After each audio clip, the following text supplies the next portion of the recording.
And quote, stop for just 1 second. Are you waking up every morning feeling like your life is slowly falling apart? Constant pressure at work, endless anxiety, strained relationships, and you have no idea where to even begin fixing it? Today, I'm going to reveal 10 powerful Stoic practices. Ancient wisdom that helped Marcus Aurelius rule an empire, Epictetus endure slavery, and Seneca find peace in the middle of chaos. Apply these correctly, and you can truly fix your life, from your mindset to your daily actions. Don't skip this video. In the next 20 minutes, the way you see your entire life could change forever. And quote, Chapter 1. Building the Stoic Mindset Foundation, Practices 1 to 3. Part 1. Imagine you're standing in the middle of a storm. Winds howling, rain hitting your face, everything around you in chaos. Most people would panic, try to run, or blame the world. But some people stand still, calm, even smiling. They're not superhuman. They've simply learned the first Stoic practice, and today I'm going to teach you how to do it too. Practice number 1. Dichotomy of control. Clearly separate what is within your control from what is not. Epictetus, a man who was once brutally tortured as a slave, gave us the most famous line in Stoicism. It's not things that upset us, but our opinions about things. Right now, grab a piece of paper or do this mentally. Divide your life into 2 columns. Column 1, things you can fully control. Your opinions, your attitude, your effort, your reactions. Column 2, things you almost cannot control. Other people's opinions, the weather, final outcomes, the past. Once you truly understand this distinction, something magical happens. You stop wasting energy on column 2. I've seen so many young people in Vietnam and here in Japan burn themselves out worrying about the future, fearing their boss won't like their work, fearing their partner will leave, fearing economic downturn. But when they shift focus to column 1, today's effort, today's attitude, their stress drops dramatically within just a few weeks. Part 2. Practice number 2. Premeditatio malorum. Premeditate on future misfortunes. Don't let the Latin name scare you. It simply means, every morning, spend 2 to 3 minutes imagining the worst things that could happen today. Not to panic, but to prepare your mind. Marcus Aurelius did this every day before leaving his palace. He told himself, today I may meet ungrateful people, betrayers or fools, but I am ready. You can start with simple questions. If my project gets rejected today, how will I respond? If that person doesn't reply to my message, how will I stay calm? If I lose my job, what will I do next? When you've already lived through the misfortune in your mind, when it actually happens, you won't be shocked. You'll simply think, I knew this was possible. Now I handle it. I practice this every morning in Tokyo. When the train is packed, I've already imagined the crowding. So instead of getting irritated, I smile and use that time to think about my goals for the day. Part 3. Practice number 3. Amor fati, love of fate. Friedrich Nietzsche later borrowed this from the Stoics and elevated it. Amor fati is not passive acceptance. It's saying yes to everything life brings. Imagine you're stuck in traffic for 2 hours. Most people get angry, honk endlessly, and increase their stress. But someone practicing amor fati thinks, this is exactly the moment life has given me. I can listen to a podcast, come up with new ideas, or simply breathe and enjoy this rare moment of stillness.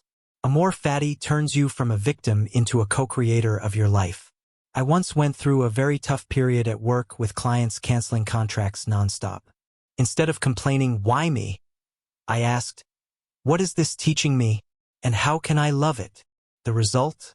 I created an entirely new course from those very failures.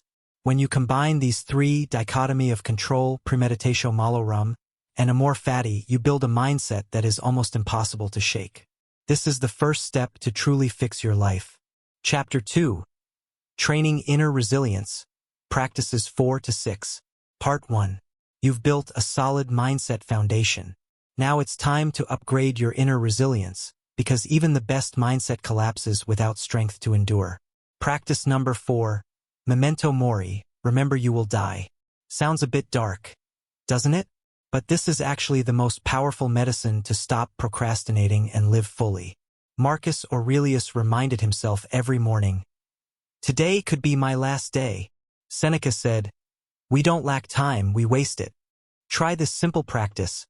Every night before sleep, look at your palm and say, "Another day has passed. How many more do I have left?" Not to be pessimistic, just to stay awake. When you truly realize time is limited, you automatically cut out meaningless things. Scrolling TikTok for 3 hours, arguing online, worrying about trivial stuff. Instead, you focus on what truly matters: family, health, big goals. Part 2. Practice number 5. Voluntary discomfort. Choose discomfort on purpose. Stoics weren't masochists. They were people who deliberately trained their minds like athletes train their bodies. Seneca would sometimes eat plain food, wear cheap clothes, and sleep on the floor for days to build tolerance. He said, "If you can bear hardship when it's voluntary, you won't be broken when it becomes mandatory." You don't need to be extreme. Start small every week. Take a 3-minute cold shower every morning. Put your phone away for 2 straight hours. Walk 10,000 steps even if it's raining. Eat one very plain meal. No seasoning, no snacks. I live in Tokyo and started cold showers in November last year. At first I shivered like crazy, but after just 2 weeks, I felt much stronger mentally.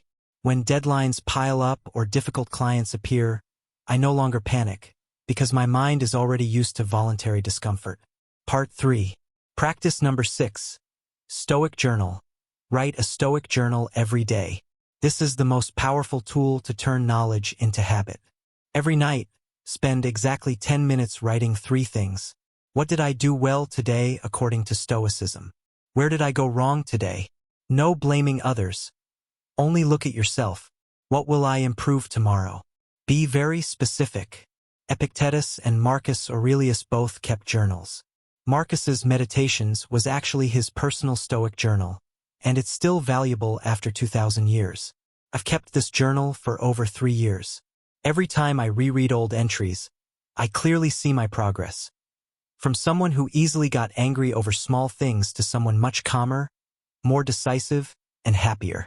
These 3 practices, memento mori, voluntary discomfort, and Stoic journal, will build an inner resilience that nothing can break. You are no longer someone easily knocked down by life. You become someone who stands firm in the storm. Chapter 3.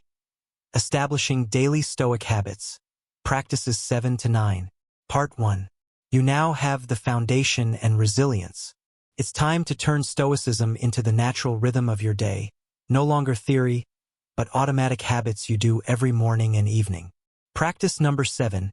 Morning Stoic Routine. Start your day with 4 simple steps.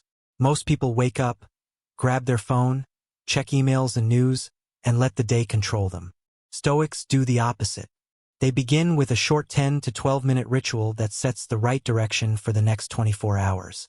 Try this. Right after opening your eyes, before getting out of bed, do these 4 steps. Take 3 deep breaths and remind yourself, "Today I will focus only on what I can control." Quick premeditatio malorum. Something unpleasant may happen today, but I am prepared. Amor fati. Whatever today brings, I will love it. Set one small, specific intention for the day. I do this ritual every morning in Tokyo. Just sit up, look out the window at the busy streets, and complete the 4 steps. No need for 30-minute meditation. The result? I feel like I'm driving my life instead of being driven by it. You'll be amazed how much stress disappears after just 7 consistent days. Part 2. Practice number 8. Evening Stoic Reflection. Deep reflection before sleep. If morning is the launch, evening is maintenance, the time you review the day so tomorrow is better. Every night before turning off the light, spend 8 to 10 minutes quietly answering these 3 questions. Did I live according to what I can control today? How did I respond to adversity? Could I have loved my fate more? What will I do specifically tomorrow to become the person I want to be? Part 3. Practice number 9. View from above. Zoom out so problems become small. This is an extremely powerful Stoic technique. When you're stressed, angry, or anxious, imagine yourself rising higher, From your room building city, country, earth, the universe.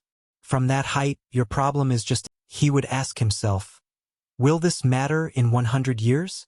In 1,000 years? Today, if you're worried about your boss yelling, fighting with your partner, or not having enough money, try it for 60 seconds. Breathe, zoom out, and realize this problem is tiny. Life is long. There are so many more opportunities ahead. The heavy feeling will melt away, replaced by lightness and clarity. These 3 habits, morning Stoic routine, evening reflection, and view from above, will help you live Stoicism naturally without force. Stoicism is no longer knowledge. It becomes how you start and end every single day. Chapter 4. Full Integration and AMP. Mastering Yourself. Practice 10+ Integration. Part 1. You've come a long way. Now it's time to upgrade the entire system, turning the previous 9 practices into one complete, seamless way of living. Practice number 10. Cultivate the 4 cardinal Stoic virtues: wisdom, courage, justice, and temperance. These are the framework every great Stoic used to measure themselves. Wisdom, knowing what truly matters and what is just noise. Courage, doing what is right even when you're afraid. Justice, treating others and yourself fairly, without bias or pettiness. Temperance, self-control in all things: emotions, time, desires, consumption. I use these 4 virtues as a daily checklist every evening. Simply ask, was I wiser today? Braver? More just? More temperate? Part 2. Now let's integrate all 10 practices into one practical daily plan you can start this week. A complete Stoic day looks like this. Morning, 10 minutes morning Stoic routine plus 4 virtues. During the day, use memento mori to stop procrastinating, voluntary discomfort to endure, view from above to zoom out. When anger arises, ask, is this in my control? Am I loving my fate? Evening reflection plus Stoic journal. Review the day through all 10 practices and the 4 virtues. Don't try to do everything at once. Start with the 3 easiest practices and gradually add more. I recommend printing a small sheet titled 10 Stoic Practices, Fix My Life, and ticking off what you did well each week. Part 3. Applying Stoicism is not about becoming an emotionless robot. On the contrary, you will feel life more deeply and fully than ever, because when emotions no longer control you, you can finally experience them in a healthy way. In work, you'll focus better because you only act on what you can control. In relationships, you'll love and forgive more easily thanks to a more fatty and justice. In personal goals, you'll be more persistent because memento mori reminds you that time waits for no one. This is when Fix Your Life stops being a slogan and becomes reality. Conclusion and AMP. Call to action. Hey friend, we've just completed a powerful journey through 10 Stoic practices, from 2,000-year-old wisdom to practical tools you can use in modern life, whether you're in Tokyo, Saigon, or anywhere else. I know it might sound like a lot at first, but Stoicism doesn't demand perfection. It only asks you to begin. Just one practice, just today. And if you stay consistent, you'll discover your life is no longer broken. It's simply a series of lessons, and now you have the tools to turn every lesson into strength. Try applying at least one practice this week and let me know in the comments which one you're starting with first. I genuinely want to read and support you. If this video helped you, please like it, share it with anyone who needs to fix their life, and subscribe to the channel so I can keep bringing you deeper lessons on Stoicism and the art of living. Thank you for staying with me until the end. I truly believe that starting today you will live better. Not because your circumstances changed, but because you changed. See you in the next video. Stay calm. Stay strong. You're already a Stoic. Now go live it.